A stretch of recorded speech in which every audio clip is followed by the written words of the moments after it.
Now we'll take a look at the tab called the View tab. Now in the View tab, it gives you various options about how you can view your slideshow or your collection of slides. So the first option here is normal. What we always work on when we work on PowerPoint is the normal view. So this is the normal view, what we have been working on so far. Then the second type of view is called the outline view. Now the outline view, if you click on it, it will show you an outline. That means here it will give you all the details of what all slides there are one by one. If you can just see, you can click. You won't be able to see the details here, but you will be just able to see here. It's just an outline. The third option here is the slide sorter view.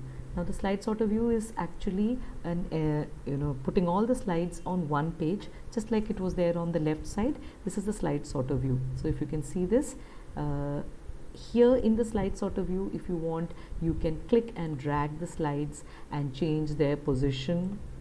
And if you want, you can add new slide here by right clicking and adding a new slide, or if you want, you can right click on a slide and delete the slide. If you want, you can right click on a slide and even duplicate the slide, so it will come again. So we have 2 on plastic pollution.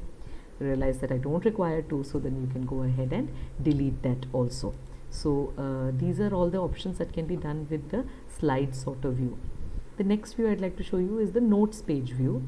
As I told you in the beginning, notes is that section of the PowerPoint presentation which is specifically for the user. So this is not shown to the audience when the presentation comes up on a projector. So that is what is displayed in the notes page view. So if you have any notes for each slide, those notes will be highlighted here. You may scroll up and down into each page.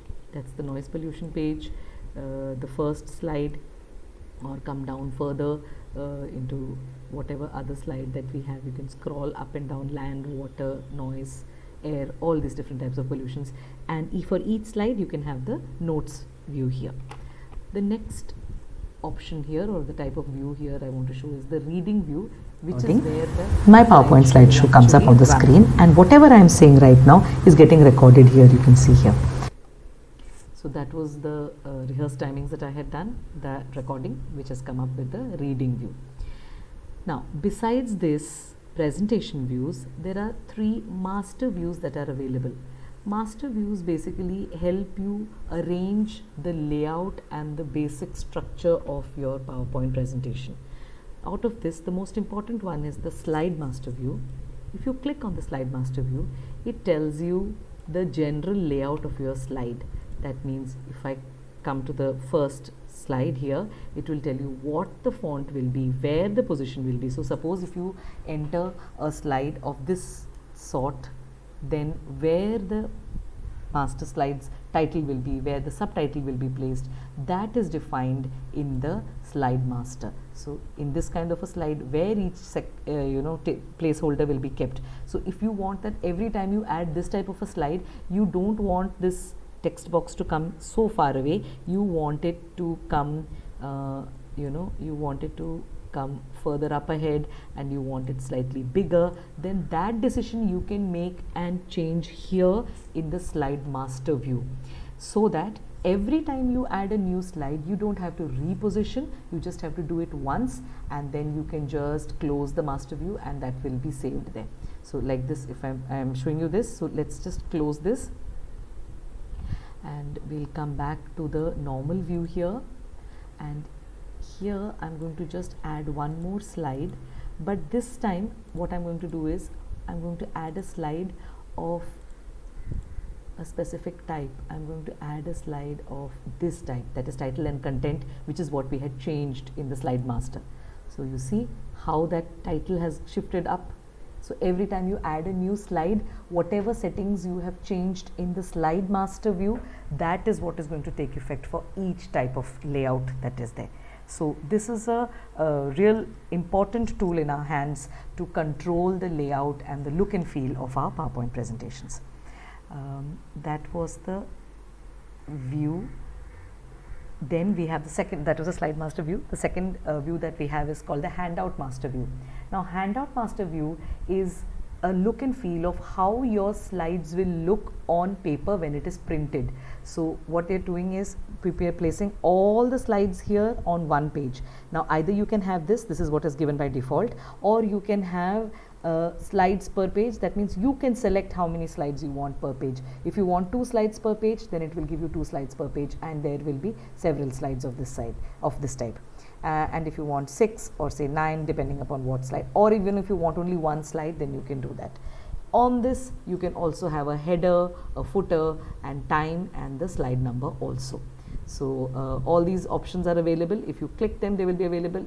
They will come out on the display. Suppose if I don't want header, the header will go away from here, and if I don't want date, the date will be removed from here.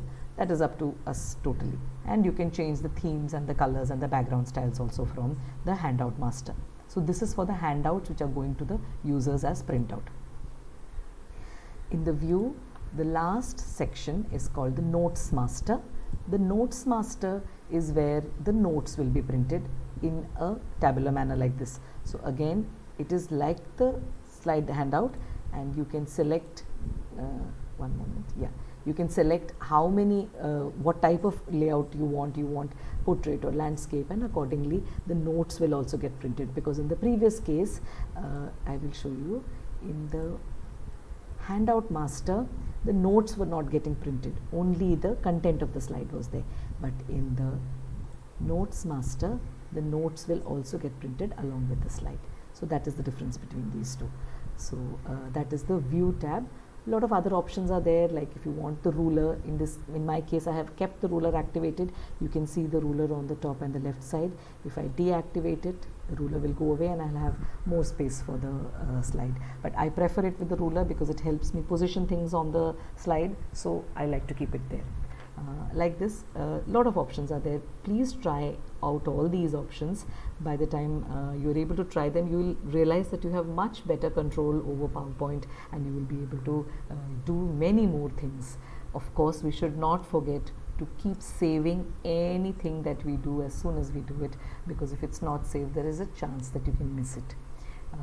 That is your PowerPoint at the moment. There is one more thing I'd like to show you. I will in the slideshow, and I will just do that as I told you in the beginning. I'll tell you how to record it or convert your PowerPoint into a video. I will just show it to you next.